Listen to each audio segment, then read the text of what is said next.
dia a todas e todos. Fico honrada e emocionada de estar aqui hoje, abrindo esse evento tão importante que ele é, que é a gente falar sobre aborto numa instituição, numa universidade, a nossa UERJ, nesse instituto. Eu levantei rapidamente o que o IMS vem realizando. Queria agradecer também muito o convite de vocês, tá? O grupo do clã, nossos estudantes aqui que estão organizando o evento. Acho que essas iniciativas, cada vez mais a gente se juntar e se integrar para falar coisas importantes. Mas o que eu ia falar é que eu tentei levantar rapidamente qual tem sido a contribuição do IMS em relação à questão do aborto. E aí, conversando com o Sérgio agora, mas conversando com outros colegas nossos também, a gente chegou à conclusão de que há muito tempo a gente vem trabalhando o tema, né? E trabalhando o tema não só no aspecto que acho que talvez seja o mais colocado hoje. A gente tem colegas que já até se aposentaram, que vêm trabalhando a questão do aborto no ponto de vista de demografia, porque eu não sei se vocês sabem, essa é a minha área, eu sou epidemiologista, mas em relação à mortalidade materna no Brasil, existe uma subnotificação enorme, imensa. E a causa principal de mortalidade materna é o quê? São todos os óbitos que ocorrem em mulheres na idade produtiva. Isso é considerado mortalidade materna. Entre esses óbitos, a maioria deles são consequências de aborto. E isso é subnotificado. Então, nós temos colegas da demografia, mas também da epidemiologia e das outras áreas de saúde coletiva que trabalham esse aspecto. O que a gente não conhece? O que a gente não conhece que é importante que os números tragam. Inclusive, o sistema de mortalidade, recentemente, tem aprimorado a avaliação e a recuperação desses óbitos para chegar à causa básica, que é um problema importantíssimo de saúde no Brasil. Bom, além disso, nós temos assim um trabalho iniciado pelo clã, mas também que vem sendo trabalhado pela professora Marilena, que vai estar aqui de tarde, que é do Departamento também de Ciências Humanas, e também por uma pessoa que vocês devem conhecer, Débora Diniz, que é professora da Universidade de Brasília, teve um período aqui como professora visitante, e também fizeram estudos importantes, inclusive levantando o quanto que a pesquisa no Brasil tinha focado o tema do aborto. Então, em 2003, justamente na época em que teve toda a discussão no Supremo em relação à questão da anencefalia, vocês devem ter acompanhado, foi 2003 isso. A Physis, a nossa revista, publicou um artigo, aliás, 3 artigos, num número temático, né, onde o foco principal era aborto, e o editorial desse artigo falava a respeito disso, né? Falava do aborto e coloca questões importantes, como, por exemplo, entre os temas lidos, legitimidade terapêutica no Brasil contemporâneo, a decisão pericial no âmbito da Previdência Social, tudo em relação ao aborto, e tecnologia e morte natural.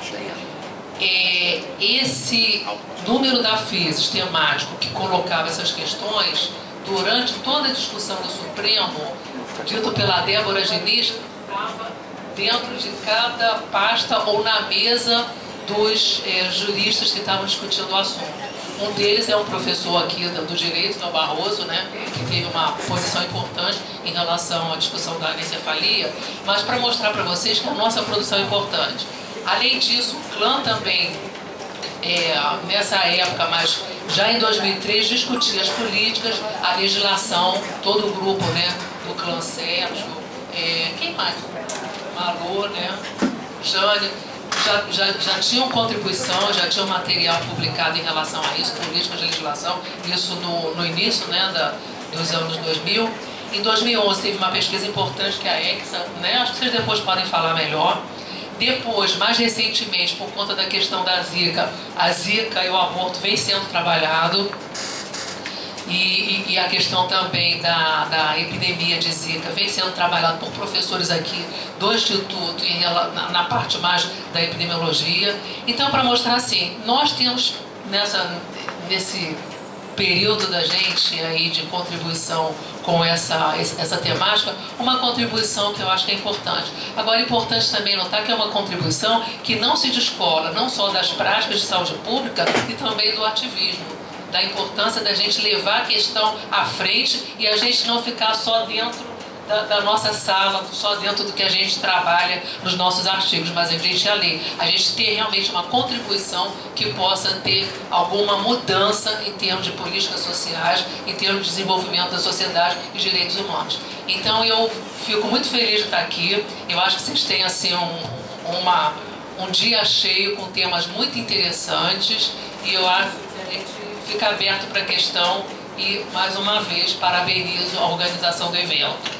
Para encerrar minha fala, mas para começar o que vocês vão trabalhar, eu queria dizer que a UERJ não está normal, a UERJ está sofrendo golpes e mais golpes, mas a gente está resistindo o quanto a gente pode e vamos continuar resistindo. E a melhor forma de resistência é organizar atividades como essa, é colocar à disposição o nosso conhecimento e a nossa possibilidade de trabalhar junto com a sociedade e pela sociedade. Então, obrigada. E eu passo para o Sérgio.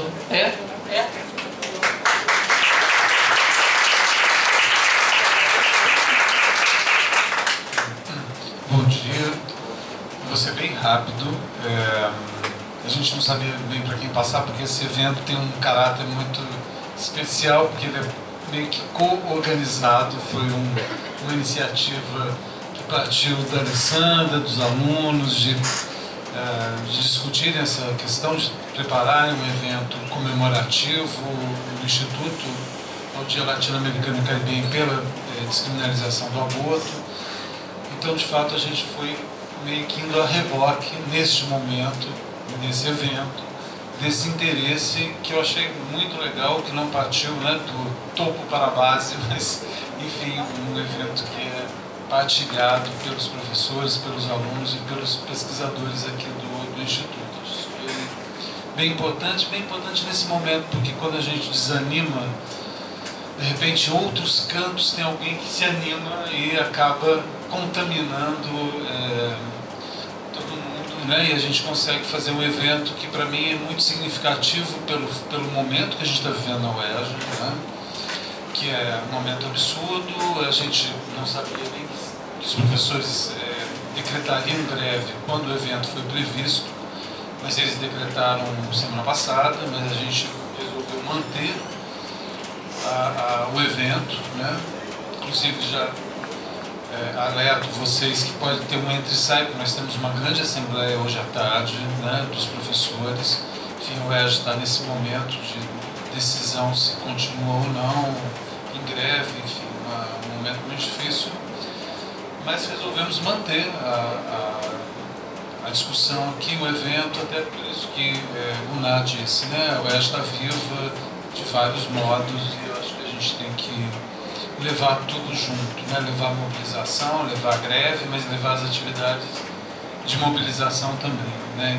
Isso é muito legal e, além disso, além do momento da UERJ, um momento nacional, né? Que a gente estava comentando com Leila agora, antes de entrar, sobre o MBL, que muitos devem conhecer, sobre essa avalanche conservadora, enfim, muito instrumental, muito pouco, eu acho que muito pouco ideológica, no certo sentido, né? Muito oportunista que a gente está vivendo no país, porque eu não acho nem que essas pessoas tenham qualquer compromisso com esses ideais e valores puritanos que elas pregam. Algumas têm, mas outras, obviamente, estão apenas surfando num momento político muito preciso. Então, eu acho que esse evento é muito importante por isso também, né? A gente tentou, no clã, desde o início dos anos 2000, uma das nossas missões era juntar temas, juntar pesquisadores e juntar militâncias, né?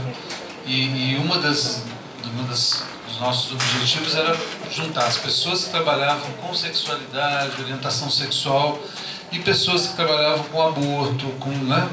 Basicamente colocar em diálogo militâncias LGBT, militâncias feministas, e tentar pensar também o que há em comum nessas pautas, né? O que poderia juntar essas pautas.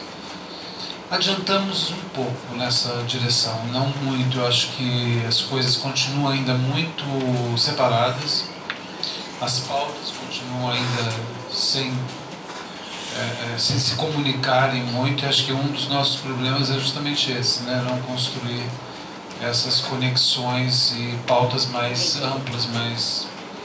Enfim, mas acho que estamos aqui, continuamos, né?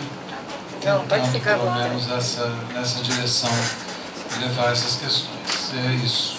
Obrigado.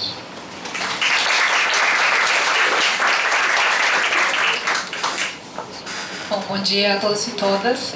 Para quem não me conhece, eu sou Cláudia Moura, sou professora da casa.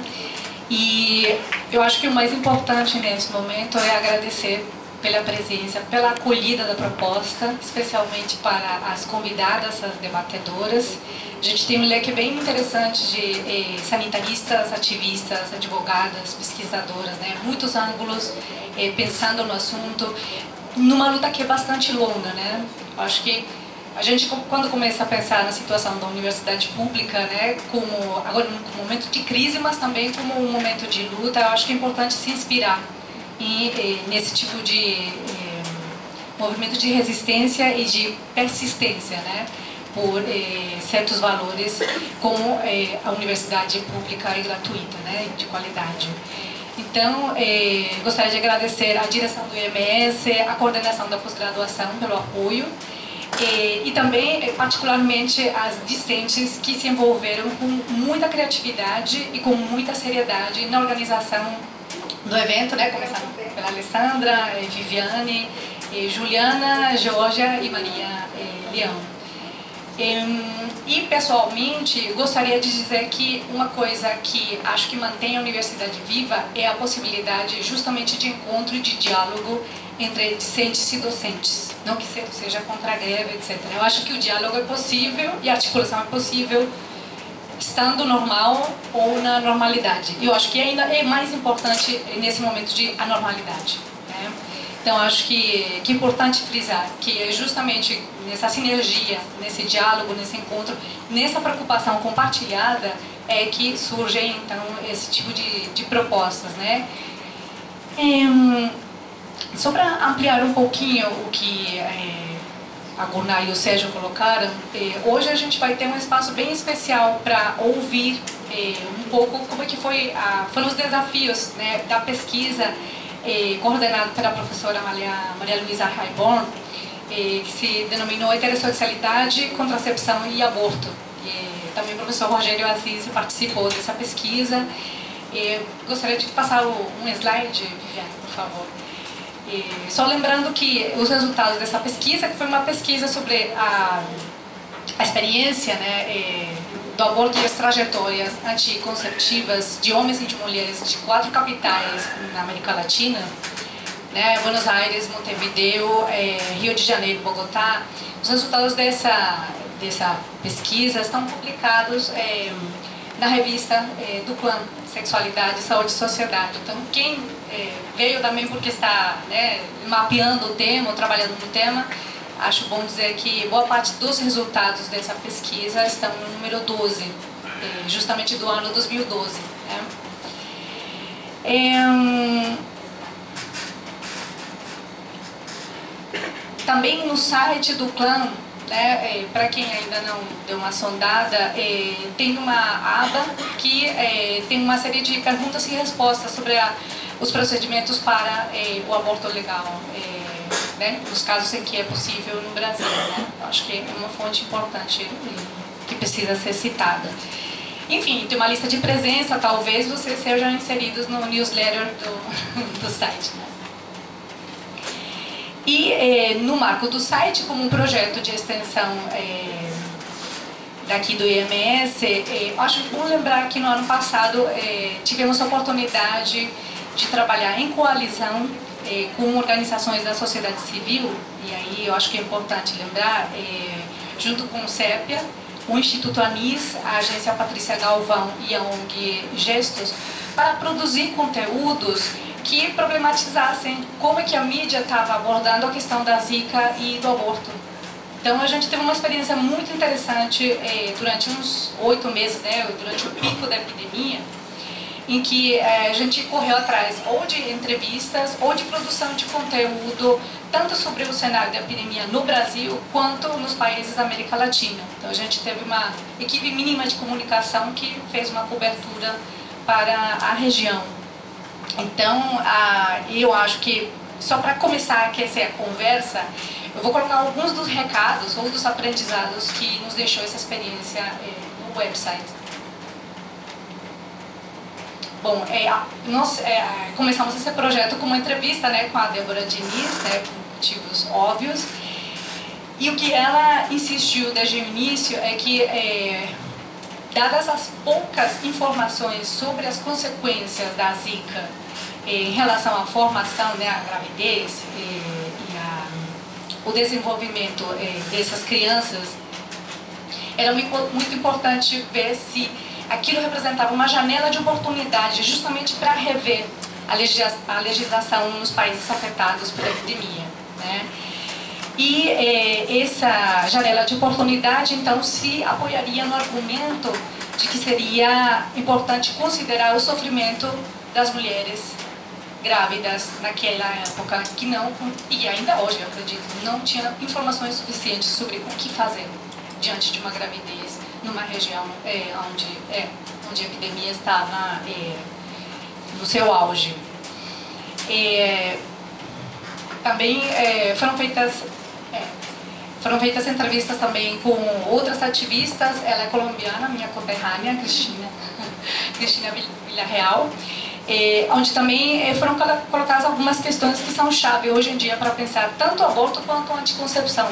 E aí eu me refiro aos discursos da responsabilidade individual, o discurso que pediam para adiar a gravidez, né, discursos que talvez iriam vulnerar ainda mais, né, os direitos sexuais e reprodutivos.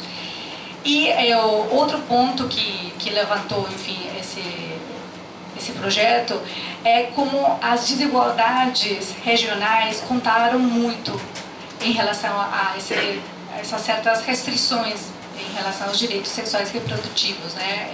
Pelo menos na Colômbia, né? Houve todo um discurso de alguma maneira controlador em relação às mulheres de certas regiões mais cálidas, etc. e tal. E aspectos como a autonomia das mulheres não apareceram na grande mídia, e sim um certo discurso que colocava o vetor como o grande, né, vilão da história, né? E a gente entende que são as condições de vida, né, sociais e materiais e ambientais que condicionaram a explosão, né, da epidemia de Zika.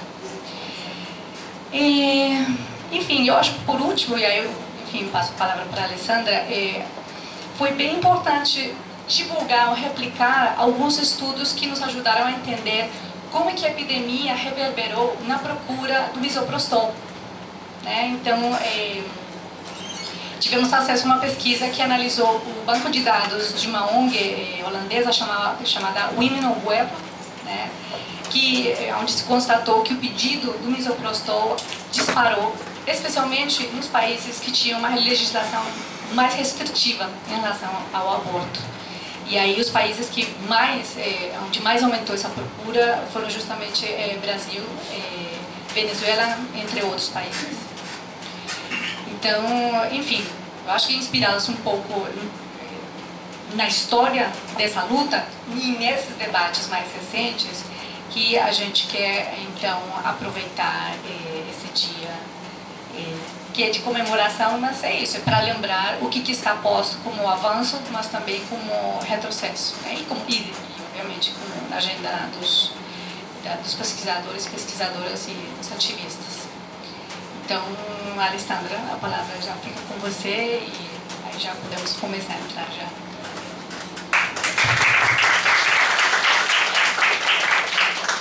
Obrigada, Cláudia.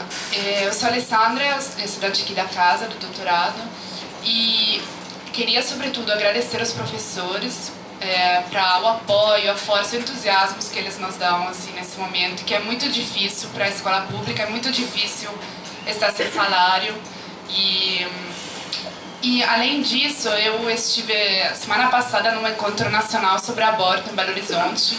E é claro que mesmo quando a situação é normal, que não é o caso da UERJ, é muito difícil encontrar apoio dentro da academia, né, entre os professores, a faculdade, para conseguir investigar certas temáticas, como aquela do aborto, dos direitos reprodutivos e sexuais.